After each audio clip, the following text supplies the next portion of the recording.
Hello বন্ধুরা, চলে এসেছি আরেকটি ভিডিও নিয়ে। দিনটি ছিল আমার হাজব্যান্ডের বার্থডে, আর সেদিন রাত্রিবেলা আমরা সবাই সেলিব্রেট করেছি। দেখো, সব কিছু রেডি করেছি এখানে সুন্দর করে।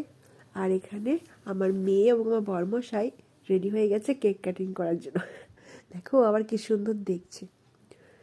সুন্দর করে দুজনে মিলে কেকটা কাটিং করে ফেললো। বেশ ভালোই লাগলো। আমার শাশুড়ি মা বলছিলেন যে আমার মেয়ের বেশ ভালোই হলো, মার বেলায় কেক কাটবে, বাবার বেলায় কেক কাটবে, আবার নিজেও কেক কাটবে, মানে তিনবার কেক কাটবে।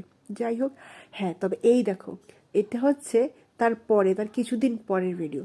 ওর বার্থডে ছিল নর্মালি বৃহস্পতিবার, কিন্তু সেদিন তো সবার ছুটি থাকে না, তাই আমাদের বন্ধুরা সবাই প্ল্যান করেছে যে যে কোনো সানডেতে এসে সে কেকটা কাটিং করবে।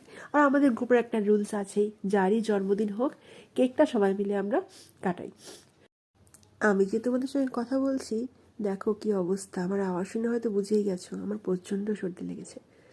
আর যাই হোক, দেখো আরেকবার বসে গেছে আমার মেয়ে এবং আমার বরমশাই কেক কাটার জন্য। ফ্রেন্ডসরা কেক নিয়ে এসছে সানডেতে। ও কি সুন্দর আনন্দের সহিত দেখছে। এখানে আমার দিদি হাততালি দিচ্ছে, ও তাকিয়েই আছে। বেশ মজা করলাম সবাই মিলে, কেক কাটিং হলো। সবাই একসাথে থাকাটি হচ্ছে অনেক বড় ব্যাপার। আমরা সব সময় একসঙ্গে কিছু না কিছু একটা করে থাকি, আর খুব মজাও করে থাকি আমরা। তো এইসব দিন তো বছরে এক দুবারই আসে, আর আমাদের গ্রুপে যত মেম্বার প্রত্যেকজনের নামে প্রত্যেকটা বছর একটা দিন আসে যেখানে আমরা কেক কাটিং করি এবং সেলিব্রেট করি। খুব ভালো লাগে, খুব আনন্দ হলো, কিছু ফটোও তুললাম আমরা। তো তোমাদের কাছে কেমন লাগলো জানিও। টাটা।